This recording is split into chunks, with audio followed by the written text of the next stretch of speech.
8 chilling tales you shouldn't watch in the dark. Story 1. The Woman in White. This story happened in Malaysia, at a place called Genting Highlands, just about an hour's drive from the city of Kuala Lumpur, famous for its hotels, restaurants, and its legal casino. A married couple once took a trip up there, but luck wasn't on their side. They gambled away everything, every last cent, not even enough left for a hotel room. So, in the dead of night, they decided to drive back down the mountain. As they reached halfway down, the car suddenly stalled. The engine died. Turns out, they'd run out of gas. No lights, no signal, and barely any cars on the road. The husband turned to his wife and said, "Stay in the car, lock the doors. Whatever happens, don't get out. I'll go find help." The wife was scared, but she nodded. She did what he said, sat alone in the dark, waiting. Minutes passed, then hours. Silence. At some point, she drifted off, until a strange tapping sound on the roof woke her up. Tap, tap, tap. She checked the time. It was past 3 a.m. A few cars drove by, but every time one got close, it would suddenly speed up and vanish into the night. Something wasn't right. Then, a police car appeared, lights flashing. Through the loudspeaker, the officer yelled, Get out of the car. Come to the police car. Now. And then, more urgently, Don't look back. Whatever you do, don't look back. Shaking with fear, the wife opened the door and ran. But as she neared the police car, she made the mistake. She turned around. What she saw would haunt her forever. Perched on the roof of the car was a pale woman in a white dress, her long black hair hanging over her face. In her hands, she was holding something round, chewing on it. It was her husband's head. Story 2. Who pressed the service button? So, in Taiwan, karaoke is a big thing. You grab a few friends, rent a private room with a big couch and its own bathroom. You can order food, drinks, whatever. Just hit the service button, and a staff member shows up to help. It's a chill spot. You can sing, dance, hang out for hours. Anyway, one time, I went singing with a group of friends. We were right in the middle of a song, when suddenly a staff guy opened the door and asked, "Did someone press the service button?" We all looked around like, no, none of us did. About 30 minutes later, he came back, same guy, and asked the exact same thing. We were like, still no. Nobody touched the button. It happened again, 2, maybe 3 more times. Same guy, same question. At that point, we were getting kind of annoyed. Later on, I had to pee, so I went into the bathroom inside the room. And while I was in there, just halfway through, I suddenly realized something. That staff guy? He didn't come in from the hallway. He came out of the bathroom. This bathroom. The one I'm in right now. Story 3. The Staircase. A high school student had been studying late at the library to prepare for her exams. Her apartment building didn't have an elevator, so she had to take the stairs. The stairwell always felt a bit eerie, especially at night. Every time she passed the second floor alone, she couldn't shake the feeling that someone was watching her. That evening, to ease her unease, she called her mother and asked her to wait at the apartment door so they could go up together. When she arrived, her mother was indeed waiting for her. They began ascending the stairs side by side.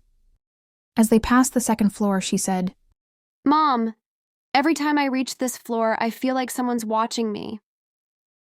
Her mother remained silent. "Mom, why aren't you saying anything?" The figure beside her replied, Do you think I look like your mother? Story 4. Someone's been inside. I live in a pretty cheap apartment, a small studio. Lately, every time I come home, I get this strange feeling. like someone's been in my room. There's no real evidence, nothing obviously out of place, but something just feels off. So I decided to keep an eye on things. A few days passed, and that uneasy feeling still wouldn't go away. Nothing had been stolen, but I just couldn't shake the discomfort. To see if I was imagining things, I placed a digital camera on my desk, the same one I use for my computer. I hid it a little with some stuff, not covering the lens. Set it to record and left the apartment. Just now, I played back the footage on my computer. It was crystal clear. About 2 hours before I got home, from the opposite side of the entrance, a woman with long hair walked into frame. She didn't do anything. She just wandered around my room, swaying side to side. I was shocked. Was she a thief? But the more I watched, the more terrified I became. I couldn't take my eyes off the screen. Then, I heard the sound of the front door unlocking. On the video. That was me coming home. Right then, as if she heard the sound too, the woman froze. She slowly walked toward the closet, climbed in, and closed the door behind her. That closet is right behind me. After watching that, I was so scared I couldn't even stand up.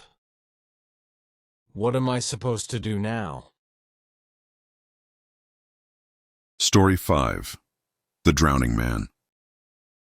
One day, my friend and I were jogging along the beach. The beach was completely empty, just the two of us. Suddenly, I heard a faint voice coming from the sea. I asked, "Hey, did you hear that?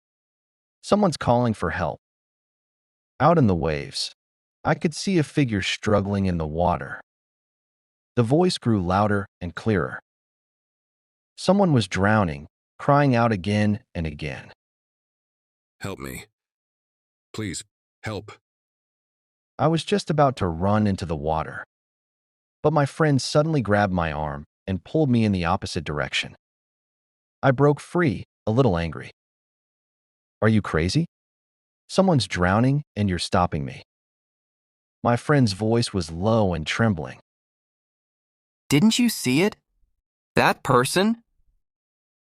He was smiling. Story 6.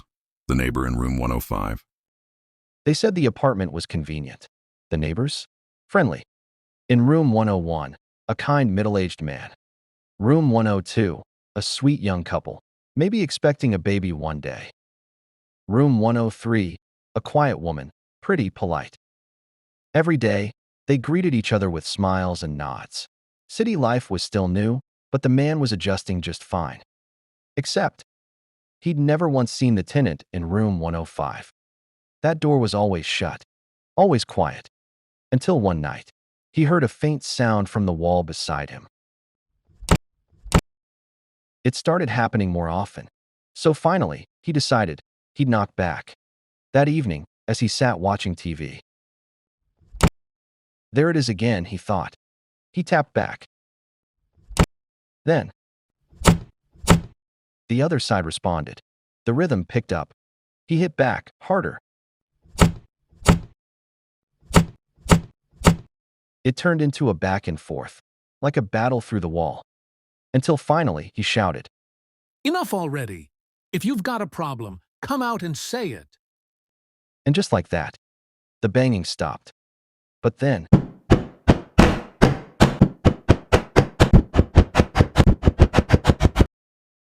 a storm of pounding erupted. Relentless, violent, unnatural. He panicked, threw on clothes, ran out the door, and spent the night at a convenience store. The next morning, he called the real estate office. Furious, he reported what happened and the tenant in room 105. There was a long pause on the line. Then the agent replied, Sir, no one lives on the second floor. Except you. Story 7. The Reverse Clap. A couple was driving on a trip when they decided to visit a haunted spot. However, halfway there, they got into a small argument. When they arrived, the boyfriend, still upset, left the girlfriend there and drove off. A few minutes later, he cooled down and realized he shouldn't have left her alone in a place like that. So, he turned around and went back. When he arrived, the girlfriend was still standing in the same spot. He apologized, and they made up before getting back into the car. On their way home, they saw an old man on the side of the road waving to stop their car. But something was strange. He wasn't waving normally. His hand was turned backward, and he was waving with the back of his hand. The boyfriend didn't stop. Instead, he sped up and drove away. The girlfriend said, "It's so late and he's all alone. We should give him a ride." The boyfriend replied, "No way. You saw how he waved, right?" The girlfriend asked. "So what's wrong with that?" The boyfriend explained, "When we pray to the gods, we clap with our palms together. But ghosts do the opposite. They clap with the backs of their hands. That old man waved the opposite way. That means he wasn't from this world." The girlfriend turned to him with admiration and said, "Wow, you're so smart." Then, she started clapping. Story 8. Never look at it. One summer, my brother and I stayed at our grandparents' house in the countryside. One day, we went outside to play. Unlike the city, the area was surrounded by rice fields, and the air was incredibly fresh. I enjoyed the cool breeze as my brother and I played around the fields. Suddenly, my brother looked into the distance, pointed, and said, "There's something weird over there." I followed his gaze, but only saw a regular scarecrow. "Are you talking about the scarecrow?" I asked. He shook his head. "No, not that. Look further back." He squinted, focusing on something beyond the scarecrow. Curious, I stared into the distance. Then I saw it. "What is that?" It was too far away to make out clearly. There, beyond the fields, was a white, human-sized figure twisting and writhing unnaturally. But there was nothing around it. Just rice fields stretching as far as the eye could see. No roads, no houses. It didn't make sense for someone to be there. Feeling puzzled, I tried to make sense of it. "That must be a new kind of scarecrow." "Yeah, that's it.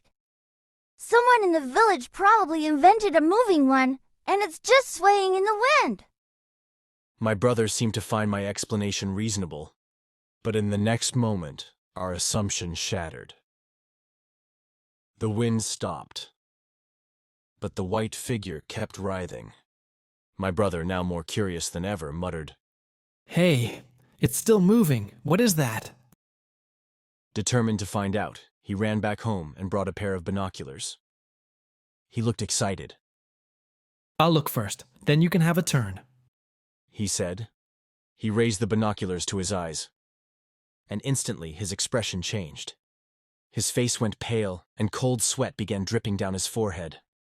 The binoculars slipped from his hands and fell to the ground. Fear gripped me as I saw his reaction.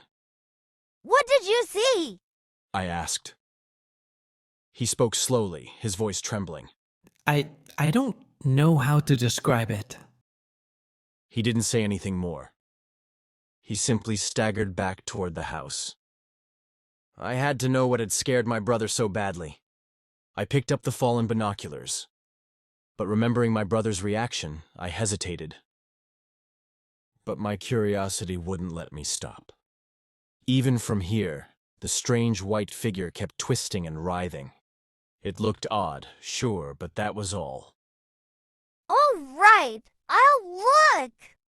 I'll see for myself what terrified my brother so much. I raised the binoculars. Just then, my grandfather came running toward me, looking frantic. Before I could ask, "What's wrong?"